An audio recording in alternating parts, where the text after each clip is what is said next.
Pemirsa, kembali bersama kami di live event Indonesia Memilih. Nah, 3 pasangan calon presiden dan wakil presiden telah melalui tahapan pemilu seperti debat, kemudian diikuti dengan kampanye yang berlangsung menarik. Akhirnya, hari ini masyarakat bisa memilih siapa pasangan terbaik yang akan memimpin bangsa kita untuk 5 tahun mendatang. Semoga bisa membawa masa depan yang terbaik buat bangsa kita.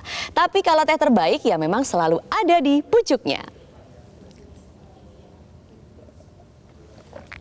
Pilihan presiden terbaik ada di tanganmu. Pilihan teh terbaik ya ada di pucuknya.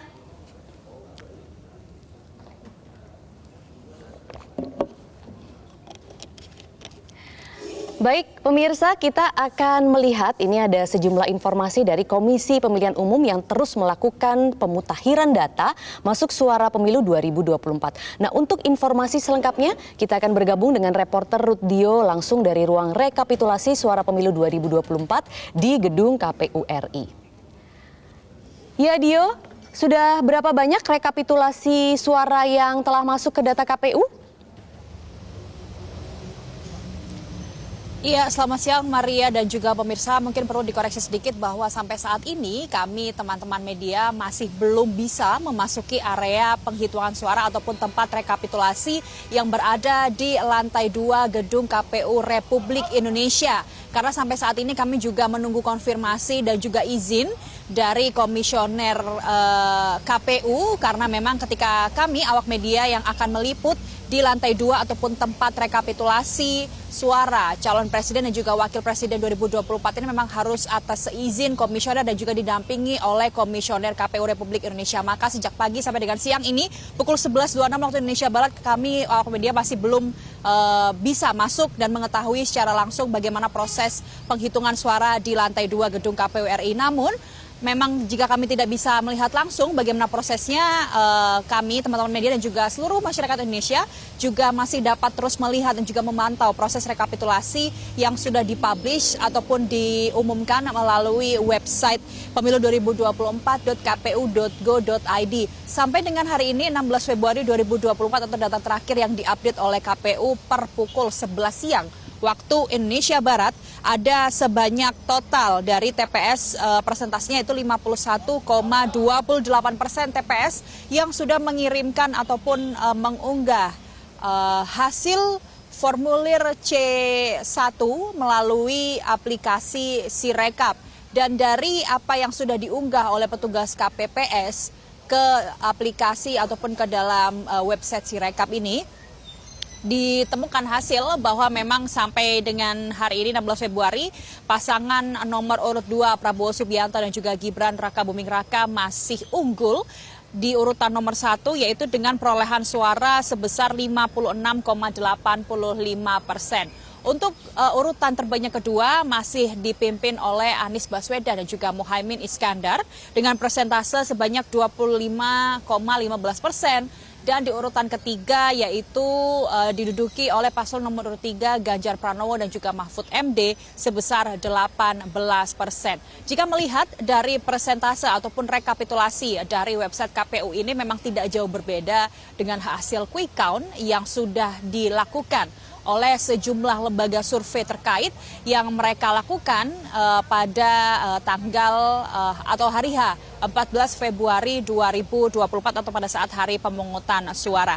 Terkait dengan bagaimana cara mensubmit ataupun mengunggah data C1 ke dalam aplikasi Sirekap ini memang masih menjadi tanda tanya terlebih daripada warga net ataupun netizen yang mempertanyakan bagaimana sebetulnya cara kerjanya karena di sejumlah kota ataupun daerah masih ditemukan adanya perbedaan data yaitu dari form fisik C1 dan juga unggahan nominal angka yang ada di aplikasi Sirekap ini cukup berbeda. Dan kebanyakan memang perbedaan data ini diduduki oleh paslon nomor urut 2 sehingga banyak netizen yang juga mempertanyakan bagaimana sebetulnya kerja dari aplikasi Sirekap yang digunakan oleh pihak Komisi Pemilihan Umum. Untuk dalam hal ini kemarin juga sudah disebutkan oleh Ketua Umum KPU Hasyim Asyari yang menyebutkan bahwa memang mengakui bahwa memang terjadi kesalahan penginputan data capres dan juga cawapres, namun memang sudah diganti ataupun diedit ulang begitu yang sesuai dengan formulir C1 yang sudah disubmit ataupun diunggah oleh petugas KPPS terkait. Tidak hanya permasalahan pengunggahan data ataupun penguploadan data dari form C1 yang dilakukan oleh pihak KPPS di sejumlah daerah, baik di kecamatan ataupun di kelurahan dan juga beberapa tempat-tempat atau daerah-daerah terpencil juga mengeluhkan terkait dengan susahnya aplikasi Sirekap yang diakses begitu. Karena sejumlah anggota KPPS ini mengeluhkan sulit untuk mengunggah foto formulir C1 dan juga karena terkait sinyal begitu ataupun sistem yang error karena digunakan secara bergantian oleh anggota-anggota KPPS lain sehingga terjadi error di aplikasi Sirekap yang direkomendasikan KPU untuk digunakan anggota KPPS untuk mensubmit data-data ataupun pemungutan suara di masing-masing TPS. Terkait dengan hal lain yang perlu menjadi perhatian adalah Komisi Pemilihan Umum Republik Indonesia juga rencananya akan menggelar pemungutan suara ulang, di mana pemungutan suara ulang ini berpotensi akan terjadi terutama dari hasil yang didapatkan ataupun konferensi pers pada pukul 14 Februari pukul 6 sore waktu Indonesia Barat terdapat 668 TPS yang tersebar di 5 kabupaten kota dan 4 provinsi yang berpotensi melakukan pemungutan suara susulan termasuk salah satunya di Kabupaten Demak, Jawa Tengah. Hal ini memang juga sudah diatur dalam peraturan KPU di mana jika terjadi adanya bencana alam seperti yang terjadi banjir di Demak, Jawa Tengah, ini berpotensi dapat dilakukan proses pemungutan suara ulang. Tidak hanya bencana alam, jika memang terjadi kerusuhan yang terjadi di titik TPS ataupun kurangnya fasilitas pendukung di TPS tersebut, maka bisa jadi ataupun dimungkinkan proses pemungutan suara ulang ini akan terjadi. Namun pihak daripada KPU Pusat dalam hal ini adalah KPU Republik Indonesia masih terus menunggu update terbaru dari KPU daerah baik di tingkat kabupaten ataupun kota untuk menunggu di mana saja lokasi-lokasi yang nantinya akan terjadi pemungutan suara dan kapan pelaksanaannya. Karena daripada hal ini yang memiliki wewenang ataupun yang dapat melakukannya adalah pihak daripada KPU daerah. KPU pusat hanya menerima laporan begitu dan juga menerima surat apakah memang di daerah tersebut memang diharuskan untuk melakukan pemungutan suara. Nah, kalau kita melihat dari peraturan yang sudah ditentukan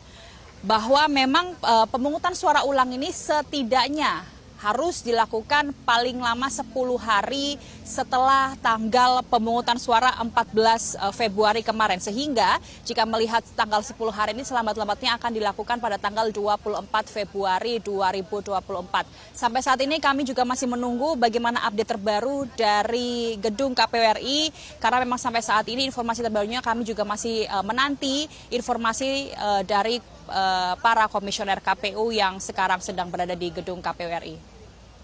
Demikian Maria. Ya, dia mungkin satu lagi karena publik ini juga sempat bingung ya dengan aplikasi Sirekap dan juga bertanya-tanya mungkin bagaimana mekanisme penghitungan di suara Sirekap. Nah, sempat juga ada error ya kalau kita tahu kemarin di aplikasi ini. Kemudian sudahkah ada konfirmasi begitu ya dari pihak KPU kira-kira apa yang menyebabkan terjadinya error data sebelumnya?